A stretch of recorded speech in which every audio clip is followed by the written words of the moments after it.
à tous et à tous, je suis très heureux de vous retrouver pour ce tout nouveau numéro du Buzz TV. Salut Sarah. Salut Damien. Ça va bien? Et en pleine forme. Vous allez en prendre plein les mirettes aujourd'hui, je vous le dis, parce qu'on accueille sur ce plateau celui qui pendant un an va représenter l'élégance masculine à la française. Bonjour Maxence Brovillet. Bonjour. Bienvenue sur ce plateau, c'est un plaisir de vous recevoir ici sur le plateau du Buzz TV parce que vous avez été sacré samedi Mister France 2026. C'était au terme d'une cérémonie absolument spectaculaire qui s'est déroulée au théâtre André Malraux à Rueil-Malmaison dans la région parisienne. Alors vous êtes imposé face, je crois, à 28 candidats qui étaient... Il y a eu un désistement, 27. 27 candidats, ouais. Donc âgés de 18 à 30 ans. Vous portiez-vous à ce moment-là l'écharpe de Mister Auvergne. Et c'est vrai que depuis ces dernières heures, vous êtes vraiment dans une sorte de tourbillon médiatique. Est-ce que vous êtes quand même parvenu à vous poser et à réaliser ce qui vous était arrivé ce soir-là ? Très compliqué. Depuis samedi soir, c'est vrai qu'il y a tout qui s'est enchaîné. À partir du moment où j'ai entendu le nom de ma région, Ouais. c'était quelque chose... je m'y attendais pas du tout. Vraiment, honnêtement. Non, je m'y attendais pas du tout. C'est vrai, quand on voit les écharpes défiler, 4e dauphin, 3e dauphin, on se dit « Ah, mon nom sortira jamais ». Et puis à partir de là, les photos, les médias, bon, c'est un bon problème, je ne vais pas me plaindre. Mais c'est vrai que non, j'ai pas eu trop le temps de me poser encore. Et vous avez pensé à qui en premier ? Au candidat. Oh non. Vraiment ? Ouais, c'est vrai. vous êtes sport. Bien sûr, mais c'est vrai que pendant cette semaine de préparation, on a tissé des liens. On s'est tous très bien entendus. Ouais. Et puis, je sais qu'il y en a qui avaient énormément d'espoir et puis avaient vraiment cette écharpe en objectif. Et il y avait une partie où j'étais très étonné et puis hyper heureux. Ouais. J'ai pensé à mes proches, bien sûr. Et puis après, je me suis retourné directement et je les ai remerciés. Et puis, je me sentais un petit peu mal pour ceux qui avaient beaucoup d'espoir et n'avaient rien eu. Donc, c'était sentiment un petit peu partagé. Mais bien sûr, j'ai savouré. Est-ce que vous avez fait une analogie finalement avec le sport que vous avez pratiqué à niveau professionnel ? On va y revenir, le tennis. Est-ce que là, il y a aussi des points communs entre ce concours que vous avez passé, qui est celui de Mister France, et puis une compétition de tennis ? Est-ce qu'on l'aborde de la même manière ? Totalement, je pense qu'il y a beaucoup de points communs et c'est une des raisons pour lesquelles justement je me suis inscrit à ce genre de concours puisque j'étais à la recherche un peu d'adrénaline. Depuis que j'ai arrêté le tennis, j'avais plus ce petit stress que j'ai retrouvé d'ailleurs en rentrant sur scène, surtout quand c'est quelque chose qu'on ne maîtrise pas du tout, les chorégraphies, voilà. Et ce fameux passage du discours sur notre cause qui est aussi très important et qui détermine beaucoup sur le résultat final. Auquel le jury est souvent très attentif. Exact. C'est ça qui a fait la différence selon vous, dans votre cas ? Je pense que ma cause a bien intéressé, étant donné qu'elle me concerne aussi. Donc je pense que j'ai aussi réussi à toucher le jury avec ça. Sur la santé mentale, il faut le rappeler. C'est ça, exactement. Mais après, dans l'ensemble, on a tous été très bons. Pour le coup, même le jury après nous a fait un petit feedback et on a quand même été tous très bons. Personne n'a bégayé comme ça peut être le cas parfois lors de la cérémonie Miss France. Après, on peut comprendre, on ne juge pas, parce que c'est vrai que vous êtes face à des centaines de spectateurs qui vous regardent parfois avec des yeux écarquillés. Ça peut être assez intimidant. Totalement, surtout que là, la scène, c'était particulier parce que j'avais fait une première scène en avril sur un autre concours et on était vraiment à proximité du public, on était très proche d'eux. Et non, il y avait une petite pression, bien sûr. Et c'est vrai que vous êtes très sollicité, j'imagine, là, depuis ces dernières 48 heures. Pour que les téléspectateurs puissent se rendre compte, quel a été l'agenda qui vous a été proposé à ce moment-là ? Alors, moi, il faut savoir que j'avais rien prévu, je ne m'étais pas du tout projeté. Alors, j'ai tout découvert au dernier moment. J'ai eu des plateaux télé, j'ai eu des radios, beaucoup, des interviews par téléphone. Entre-temps, on essayait de placer des petits shootings photos par-ci, par-là. Là, par exemple, je viens tout juste d'un autre shooting photo. Vous avez dormi combien de temps, là, ces dernières heures ? On est sur une moyenne de on doit être 3-4 heures maximum, si on prend la moyenne. Par nuit ou non Par nuit, oui. Ah oui, par nuit, 3-4 pas heures depuis maximum. samedi. Ouais, le temps de rentrer, on rentre quand même assez tard parce qu'on fait des photos jusqu'à tard. Puis ensuite, je me lève très tôt. Entre-temps, je me pose et c'est vrai qu'avec toute l'adrénaline, je mets du temps aussi à m'endormir. Le temps de redescendre un petit peu en pression. J'essaie d'écrire aussi un petit peu à mes proches, bien sûr. Et c'est vrai que tout ça, ça fait coucher tard et lever très tôt. Vous avez vu comment il a bonne mine, avec 3-4 heures par nuit seulement. Nous, on fait ça, vous savez, on n'a pas des valises sous les yeux, on a des soutes à bagages. Vous voyez, c'est la différence entre vous et nous. Ça fait plaisir. Bon, on va poursuivre cet entretien avec vous dans quelques instants, Maxence Brovillet, Mister France 2026. Mais tout d'abord, je vous propose de découvrir les news médias présentées par Sarah Lecoeur. Vous avez vu, il n'y a pas besoin d'avoir 150 personnes pour bégayer, hein. Ça arrive aussi aux meilleurs. Allez, on commence ces infos médias avec les déclarations d'Alain Duhamel sur sa retraite. Et oui, c'était dimanche, l'éditorialiste de BFM TV était l'invité de BFM Direct sur sa propre chaîne pour commenter, en toute simplicité, pour commenter, comme il le fait souvent, la vie politique actuelle et surtout promouvoir le documentaire qui lui était consacré le soir même sur France 5. Et à la fin de l'entretien, François Gapillan, le journaliste, lui a posé des questions un peu plus personnelles, notamment sur la retraite, sur sa fin de carrière, comment il l'envisage. L'octogénaire, qui a 85 ans, a pour résumer expliqué qu'il aimerait mourir sur scène, comme Dalida finalement. Et chose étonnante, qui nous a peut-être interpellés, dimanche, il a déclaré « J'aimerais bien mourir assez vite. Je n'ai pas du tout envie de vieillir dans un fauteuil aigreautant. Pour moi, c'est intéressant de vivre si l'on est actif. » Ça remonte le moral tout ça. Oui, j'ai un peu plombé l'ambiance, désolée. Il n'y a pas de mal. Parce que Maxence, vous êtes jeune, hein, vous n'êtes pas un octogénaire. Hein. Vous avez 26 ans. 26 ans. Est-ce que vous avez peur de vieillir? Est-ce que le temps qui passe vous effraie? Je trouve que le temps passe vite, mais ça passait d'autant plus vite quand je joue au tennis, parce que notre carrière, elle est quand même courte. Hein. C'est très court. À 35 ans, on est un petit peu périmé, si je peux dire. Oui, c'est ça. Vous avez commencé à quel âge le tennis? 5 ans.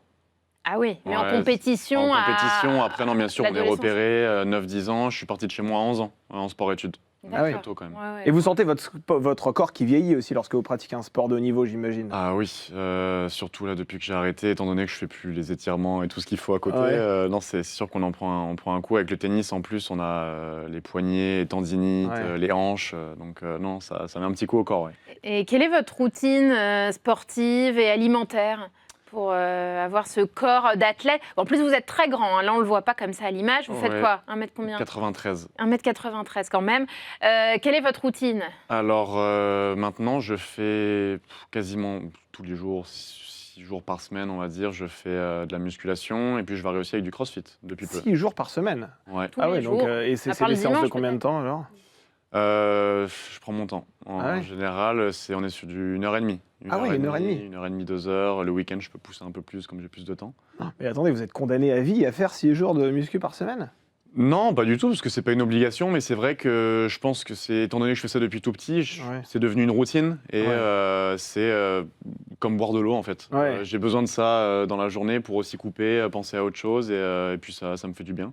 Et voilà. Et c'est vrai que tout cela est très naturel, mais est-ce que vous avez aussi pensé, à un moment donné, à faire de la chirurgie esthétique? C'est une question quand même qui revient régulièrement lorsque l'on parle d'un concours de beauté, notamment chez les Miss France, toujours cette espèce de quête de la perfection avec des injections d'acide hyaluronique, de botox, etc. Vous y avez déjà pensé, vous, honnêtement?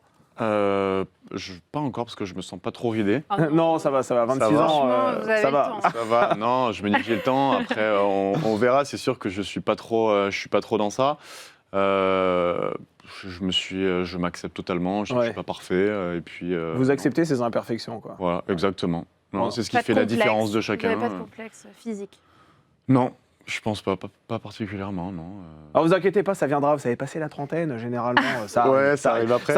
Ça commence généralement au niveau du nombril, vous voyez. Quand vous le voyez de plus en plus, c'est pas très bon. Ça arrive vite, hein. Ça arrive vite la trentaine. Mais... Exactement, ça va vite arriver, dans 4 ans pour vous, chanceux. Allez, on poursuit ces infos médias avec le retour d'un danseur professionnel dans Danse avec les stars. Et oui, 4 ans après son départ, Christian Millette est de retour. Il va de nouveau fouler le parquet du studio 217 près de Paris. Le coup d'envoi, je vous le rappelle, de la nouvelle saison sera donnée dès ce vendredi soir en première partie sur TF1. Et le chorégraphe accompagnera une célébrité de marque, hein, franchement, puisque c'est la nageuse Laure Manodou qui lui a été choisie. Ils seront associés tous les deux. Donc on a hâte de découvrir ce couple. On en connaît déjà d'autres. Hein. Juju Fitcat dansera avec Jordan Mouirac. Lucie Bernardoni sera avec Christophe Licata. Julien Lieb avec Elsa Bois. Et enfin Stéphane Bern avec Calisson Guasdoué. Moi, c'est le duo que j'attends le plus personnellement. Déjà, il faut apprendre à prononcer Calisson Guasdoué. C'est pas facile. Elle est là depuis longtemps, oui, dans l'émission Calisson. Il faut déjà l'avoir connue. Hein. Est-ce que vous aimeriez... C'est vrai que vous allez avoir une exposition médiatique assez importante là, au cours des 12 prochains mois. Vous allez être potentiellement sollicité aussi. Est-ce que vous aimeriez participer à une émission de télévision? Peut-être une émission qui vous fait rêver. Là, on parle de Danse avec les stars. Et c'est vrai que toutes les Miss y ont participé. Alors après, c'est vrai que c'est une émission sur TF1. Miss France est sur TF1, donc il y a un pont qui est assez logique. Vous, est-ce que par exemple, c'est le genre d'émission à laquelle vous aimeriez participer? J'ai pas trop réfléchi encore, mais c'est vrai que s'il y a des opportunités, il y a eu Ninja Warrior. Oui, absolument. Vous avez raison. Il y a eu Ninja Warrior. Vous avez fait? Non, j'ai pas fait, mais l'ancien Mister France, Mathieu Bedini, a participé à Ninja Warrior, où il a été d'ailleurs plutôt bon. Ouais. Des compètes sportives, des trucs un petit peu dans le sport, comme ça, ça pourrait me tenter. Fort Boyard, par exemple. Par exemple, ouais. Un Koh-Lanta aussi. Ouais, Koh-Lanta, faut être motivé. Hein. Ouais. Koh-Lanta, c'est quelque chose. Ouais, je pense qu'il faut donner de son temps et aussi de et ta personne, on mange pas beaucoup. Ouais, non, moi je suis plus j'ai plus l'intention d'essayer de prendre de la masse plutôt que d'en perdre. Donc Koh-Lanta, je sais pas si ça me correspond. Ouais, le manioc, c'est pas fou, quoi. Hein. Et puis il faut pas être très sensible aux odeurs, c'est certain. Et pourquoi les Mister France sont-ils moins exposés que les Miss France? C'est vrai que c'est une question que les gens qui nous regardent se posent. Miss France, on en parle toute l'année. Mister France, c'est quand même un peu plus confidentiel, même si de plus en plus on en parle dans la presse, dans les médias. Pourquoi cette différence de traitement? Bah écoutez, je pense qu'il y a plusieurs points. Déjà, on peut parler de l'ancienneté du concours. Miss France, ça fait déjà 100 ans, si ce n'est plus. Ouais. Mister France, ça fait 30 ans. On a une évolution bien concrète depuis que François Dexon, le président, en 2019, a repris aussi le concours, où ça monte vraiment crescendo et c'est de plus en plus médiatisé. Je sais qu'il y a aussi des discussions pour que ce soit potentiellement... en télé les années à venir, ce qu'on espère. Il y en a toujours la recherche d'un diffuseur. Ça, exactement, c'est ça. Et je pense que rien que ça fera passer aussi un gap au concours. Allez, on termine ces infos médias avec le chiffre du jour et vous avez choisi le 2,6. Oui, c'est en millions le nombre de téléspectateurs rassemblés hier soir sur M6 devant L'amour est dans le pré qui était de retour pour la saison 21 et c'était un épisode important puisque c'est l'épisode des portraits, de la présentation des candidats donc qui amène le courrier finalement. Les femmes ou les hommes rassemblés devant leur écran de télévision et qui ont un crush pour un agriculteur ou une agricultrice, eh bien on voit leur courrier à M6 et c'est ainsi que la saison ensuite en découle. C'est un joli score, d'autant que la part d'audience est de 14,3%. Bon, seulement, M6 est deuxième derrière TF1 et la série Le Diplôme, vous savez, avec Clémentine Célarié. Oh, très bien, mais nous, ce qu'on veut savoir, vous avez envoyé votre courrier à qui, vous, Sarah? Bah non, j'ai pas regardé hier soir. Vous n'avez pas regardé hier soir? Ah, mais vous êtes en train peut-être de laisser passer l'amour devant vous. Sûrement. Ah, c'est terrible, c'est terrible. En parlant de ça, d'ailleurs, une question, évidemment, que tout le monde se pose lorsque l'on a un beau gosse comme vous sur le plateau. Est-ce que vous êtes célibataire? Écoutez, c'est la vie privée. Hein, ah bah oui, bien sûr. Ce que je peux dire, c'est que depuis très peu de temps, ça fait maintenant 48 heures, je suis marié à cette petite écharpe. Ah non, pas cette réponse, elle est interdite depuis 2017, vous le savez. Ah non, je suis marié à la petite écharpe. Non. C'est vrai, mais alors... Quel est votre type de partenaire? Est-ce que vous avez des goûts, Le type de femme, ou d'homme d'ailleurs? Oui, d'ailleurs, on ne sait pas. Vous aimez les hommes. Non, j'ai pas de type précis de partenaire. Après, pour ma part, non, je suis hétéro. Hein, mais voilà, bon, ça c'est dit, au moins. Mais qu'est-ce que je voulais dire? Non, de type précis... Non, vous avez... Ce qui vous fait fondre, je ne sais pas, le sens de l'humour, le côté sportif, puisque vous en êtes un. Ce qui se passe dans la tête est bien plus important. C'est pas le physique, quoi. Non, c'est pas physique, bien sûr, ça y contribue. Voilà, je vais pas mentir, mais c'est important d'en avoir dans la tête aussi. Ouais. Bien sûr. Et est-ce que vous pourriez, tout à l'heure on parlait des émissions d'aventure, de sport, etc., participer à une émission de dating?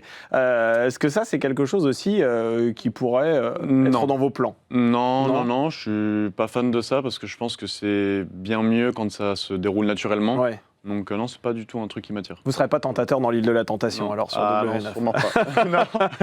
Bon ben voilà, vous serez pas appelé par la production tout de suite alors. Eh bien allez, on poursuit cet entretien avec vous puisque vous avez été sacré ce samedi à Rueil-Malmaison Mister France. On va connaître les coulisses tout de suite, c'est dans l'interview du Buzz TV. Comment votre famille a-t-elle réagi à ce sacre?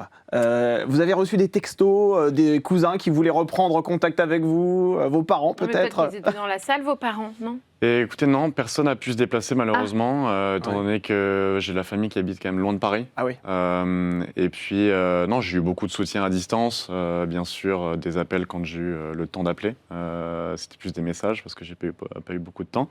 Après, non, ils étaient hyper fiers. Ouais, vraiment. Bien sûr, hyper fiers. C'est sûr qu'au début, on prend pas trop la chose au sérieux quand on entend parler de Mister France. On se dit, bon, qu'est-ce que c'est? On connaît pas trop.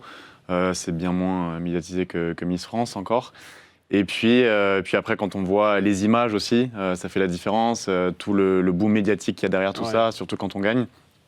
Donc, Et ils vous ont toujours soutenu lorsque vous avez indiqué à vos parents, à votre famille que vous alliez participer à ce concours? Ils vous ont dit vas-y, on te soutient, ou bien ils ont émis des petites réticences? Non, j'ai eu quand même du soutien. C'est sûr qu'ils ne connaissaient pas trop après le contenu. On n'est pas du tout de ce monde-là. Moi, le premier d'ailleurs.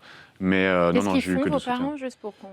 Alors, ma mère travaille dans la nutrition et puis mon père est dans le pharmaceutique.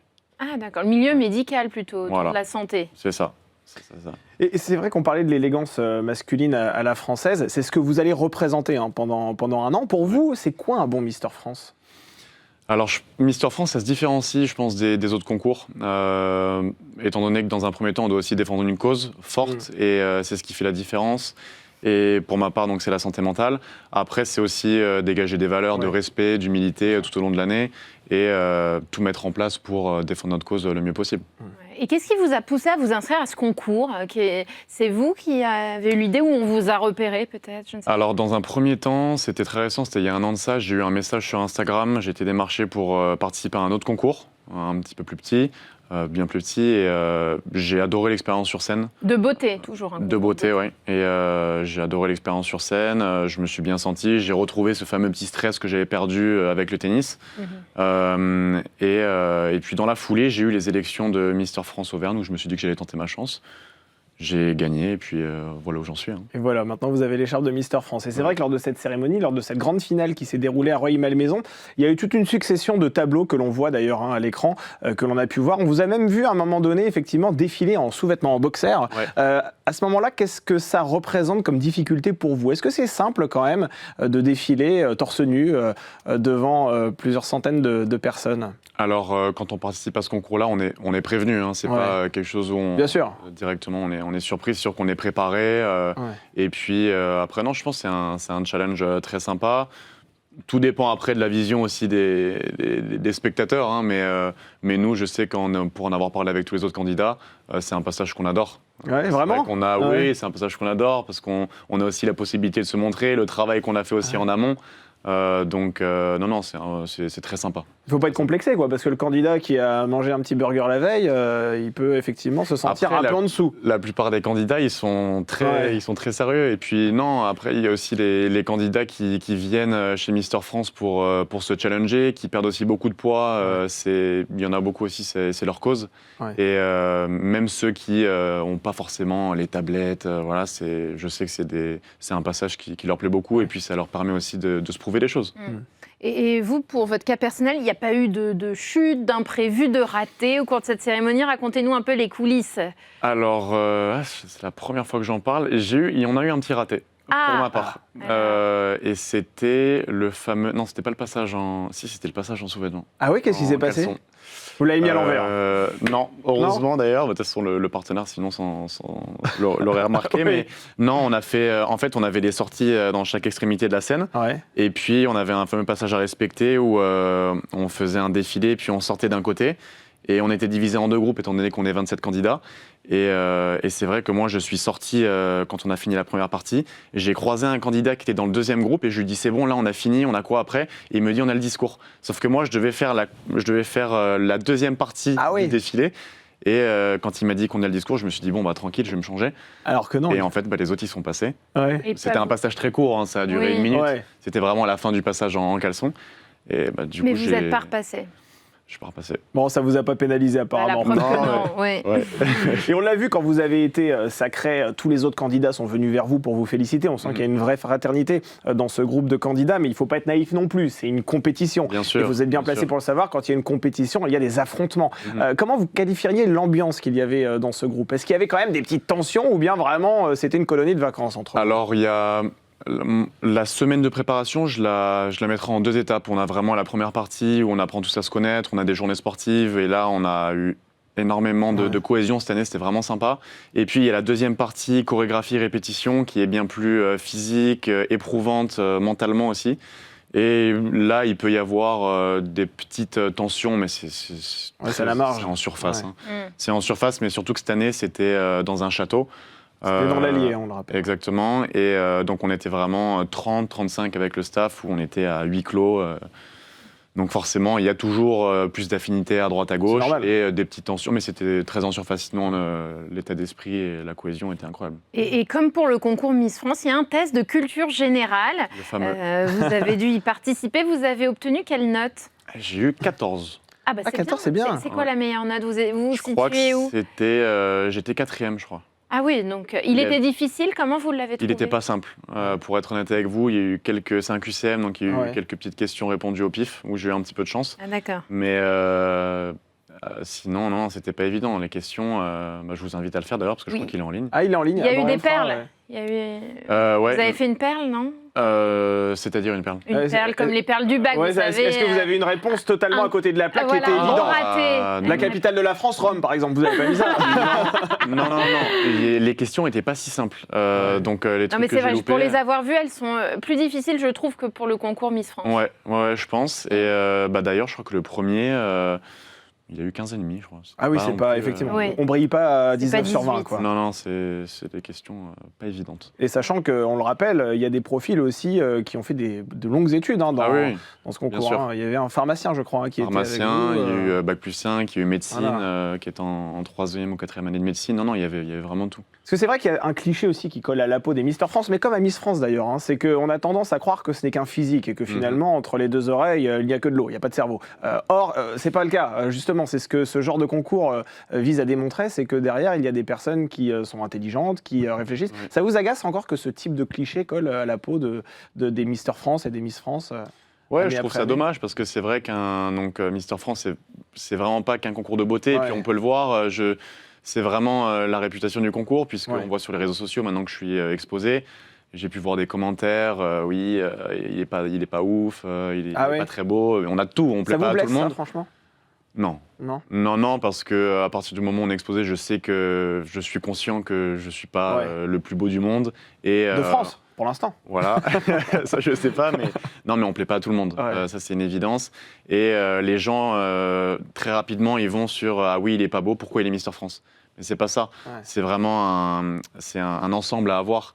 On parlait donc du test de culture G. Il y a aussi la personne qu'on est, comment on se comporte durant la semaine de préparation. C'est vraiment cet ensemble-là qui est jugé et c'est la raison pour laquelle après on devient Mister France. Bien sûr, le physique y contribue. Je ne vais pas dire le contraire, mais c'est un ensemble à avoir. Et quelles sont les missions de Mister France? Parce que finalement, est-ce que c'est un job à temps plein que vous allez faire pendant toute l'année? Job à temps plein, non. Je continue mon travail à côté. Vous êtes ceux qui ne l'ignorent. Je suis développeur de projets dans le domaine du sport, donc des structures de paddle. J'ai aussi ma marque de vêtements que j'ai créée il y a très peu de temps là. Et puis, en tant que Mister France, on développe. L'objectif, c'est vraiment de défendre notre cause au mieux possible. Du mieux possible. Et puis, vous, c'est la santé mentale. Santé mentale, exactement. Et pour quelle raison vous avez choisi cette cause-là? Santé mentale, donc ça me concerne totalement. Il y a 2 ans de ça, j'ai eu une période un petit peu compliquée de transition entre la fin de ma carrière de joueur de tennis professionnel et le début de ma vie lambda, on va dire. C'est vrai, quand on passe de vivre de sa passion à on doit être...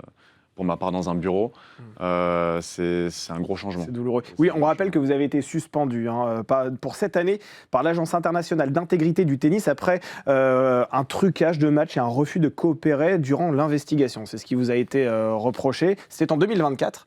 Est-ce que vous pouvez nous expliquer ce qui s'est passé concrètement? Alors, je pense que ça, c'est ce qu'on voit sur les titres. Trucage de match, non, puisque c'est dans une affaire de match truqué. Pour ma part, je n'ai pas coopéré. C'est-à-dire que j'ai été donc approché par l'ITIA. C'était fin 2022 et ils sont arrivés, donc il y avait un contexte, j'étais en plein tournoi de tennis un lundi soir, je jouais le lendemain matin et puis ils m'ont dit on veut garder ton téléphone parce qu'on a des suspicions, on veut garder ton téléphone et puis avoir une interview avec toi demain de 8h30 à 10h, je jouais à 10h et j'ai dit écoutez, je pense que le moment n'est pas opportun, on doit faire ça plus tard, après mon match. Ça a été refusé et suite à ça j'ai plus de nouvelles pendant 8 mois et j'ai reçu un mail ensuite comme quoi j'étais suspendu provisoirement. Et j'ai fait des appels qui ont été refusés. J'ai voulu passer au tribunal arbitral du sport. Mon avocat a fait une petite erreur de procédure en n'envoyant pas mon mémoire à temps. Ouais. Donc je n'ai pas pu faire appel, mais j'ai été acquitté des chefs d'accusation de match suspect, de trucage, affiliation, c'était de malfaiteurs. Ah oui, association de malfaiteurs. C'est ça, association de malfaiteurs. Et puis aussi, j'ai été acquitté de ne pas avoir accepté l'interview. Ouais. Mais par contre, ils m'ont dit, tu es coupable de ne pas redonner ton téléphone. Ah ouais. Mais ça, vous vivez ça comme une injustice. Non, mais attendez, mais pourquoi vous n'avez pas décidé de coopérer tout simplement si vous êtes innocent? Moi, je comprends pas. Si on n'a rien à se reprocher, on donne son portable. Totalement, je suis d'accord avec vous. Oui. Alors, il y a un contexte derrière tout ça. C'est vrai que maintenant, à l'heure actuelle, si je dois tout refaire, j'agis différemment. Ah oui, parce que là... la sentence est lourde. J'arrive dans le contexte, je suis dans un tournoi, je dois m'entraîner, j'ai loupé mon entraînement à cause d'eux d'ailleurs, et le lendemain matin, je dois faire une réunion de 8h30 à 10h, je joue à 10h, pour moi c'est inimaginable de donner mon téléphone, je dois appeler mon coach, j'ai plein de trucs à faire, et puis les conditions sont terribles pour préparer un match. Donc c'est vraiment sur ce point-là où j'étais pas d'accord. Et j'ai pas refusé la coopération, je voulais vraiment décaler en fait cette coopération. Ouais. Et sur le moment, on se rend pas compte de tout ça. Ouais, vous savez pas quelles seront les conséquences. Vous étiez jeune, mais vous regrettez ce geste. Si c'était à refaire, vous le referiez, vous donneriez votre portable. Ah oui, non, c'est sûr que j'agirais différemment. Ça, vous allez le reprendre le tennis? Vous êtes suspendu jusqu'en 2030. Hein, c'est jusqu'en 2030 là. Est-ce que je vais reprendre tout dépendra de ma situation, des opportunités, je verrai, mais c'est sûr que comme on disait avant, à 30 ans, dans le sport, c'est... Ouais, vous ne reprendrez jamais le niveau que vous aviez avant. C'est compliqué, je pense. Ouais. Et même assister à un match, j'ai lu ça, vous ne pouvez pas assister à un match. On ne vous verra pas Roland-Garros, là? Non. En tant que Mister France? Non. C'est pas possible? Je pense pas, sauf si il y a une dérogation. S'ils sont gentils avec moi, on verra. Mais comment vous faites pour vous relever de tout ça? Parce que, comme vous le dites, vous étiez un passionné de tennis, c'était votre métier. Aujourd'hui, vous êtes dans un bureau, hein, je crois, c'est ce que vous dites. D'où la santé mentale, qui est votre cause. Comment on fait pour s'en remettre? C'est dur. J'ai eu, comme je disais, 4-5 mois très compliqués où je me suis retrouvé chez moi et qu'est-ce que je fais? Je peux plus entraîner parce que c'est sûr qu'on se crée un réseau derrière, on connaît des joueurs, on se dit potentiellement je peux aller les entraîner et puis les suivre sur le circuit, pourquoi pas. Et pendant 4-5 mois, j'ai réfléchi, j'ai rien fait. Vous avez été dépressif ou pas à ce moment-là? J'ai eu un état dépressif, je n'ai pas été diagnostiqué parce que je ne suis pas allé voir un médecin, mais j'ai eu un réel état dépressif avec des troubles du sommeil, de l'alimentation, j'ai perdu beaucoup de poids, j'ai fait des pelades, voilà. Et c'est quand on perd des cheveux, des pelades. C'est ça. Et je savais plus quoi faire de ma vie. Vraiment. Et pourtant, heureusement, j'ai fait des études. Ouais. Mais j'avais plus d'idées et je retrouvais plus ce truc, me lever le matin avec... moi, j'étais heureux de me lever le matin et de faire ma passion. Voilà, c'était vraiment ce qui me permettait d'être heureux. Et là, je me suis retrouvé sans rien, quoi. Et là, vous avez retrouvé un sens à votre vie, finalement, avec cette écharpe Mister France. C'est une belle revanche pour vous que d'avoir obtenu cette victoire. Merci beaucoup, Maxence Brovillet. Merci d'avoir été sur ce plateau. C'est déjà la fin de cette interview. Je rappelle que vous avez été élu Mister France. Donc, c'était à Rueil-Malmaison samedi dernier. On vous souhaite une magnifique année. J'espère que vous serez très heureux, justement, avec cette belle écharpe que vous avez autour du cou. Merci beaucoup, Sarah. N'oubliez pas d'envoyer votre courrier à M6 pour les agriculteurs. Oui, mais moi, je suis pas tout à fait célibataire. Ah oui, c'est vrai, j'avais oublié ce détail. Bon, c'est pas grave. En tout cas, nous, on se retrouvera demain, bien sûr, avec un nouvel invité. D'ici là, je vous souhaite une excellente soirée et à très vite sur le Figaro TV.